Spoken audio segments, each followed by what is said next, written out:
আমাদের প্রিয় নবী হযরত মুহাম্মদ মুস্তাফা সাল্লাল্লাহু আলাইহি ওয়াসাল্লাম তিনি সব সময় দোয়া পড়তেন। সব কাজে, সব ক্ষেত্রে তিনি সব সময় দোয়া পড়তেন, কারণ দোয়া পড়া হচ্ছে সুন্নত। তিনি আমাদেরকে শিখিয়ে গেছেন এবং তিনি নিজেও আমল করেছেন। অতএব আমরা সব সময় দোয়া করব, ঠিক আছে? তো এখন আমাদের সামনে অনেক ছাত্রছাত্রী উপস্থিত আছে, আমরা দোয়া জিজ্ঞাসা করব, তাদের কাছ থেকে একটু মুখতাসার পরীক্ষা নিব আমরা। হ্যাঁ, দাঁড়াও, তুমি দাঁড়াও। নিদ্রা যাওয়ার সময় কোন দোয়া পড়তে হয়, এটা জোরে বলো।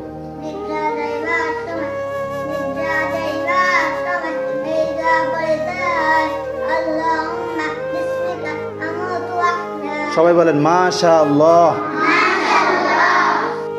এবার আমরা শুনবো যে নবী করিম সাল্লাল্লাহু আলাইহি সাল্লাম নিদ্রা হতে জাগ্রত হওয়ার পর কোন দোয়া পড়তেন, সেটা আমরা এখন শুনবো। তাহলে আমরা এখন শুনবো নিদ্রা হইতে জাগ্রত হইলে কোন দোয়া পড়তে হয়। হ্যাঁ ইয়াসিন, তুমি দাঁড়াও, বলো।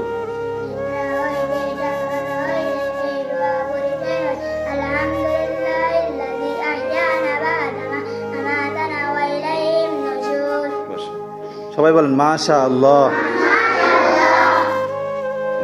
ঠিক আছে, তাহলে আমরা বেশি বেশি করে সব কাজের মধ্যে আমরা বেশি বেশি কি পড়বো? দোয়া পড়বো। আল্লাহ তাআলা আমাদেরকে নবীর সুন্নত অনুযায়ী চলার এবং আমল করার তৌফিক দান করুক। সবাই বলেন আমিন।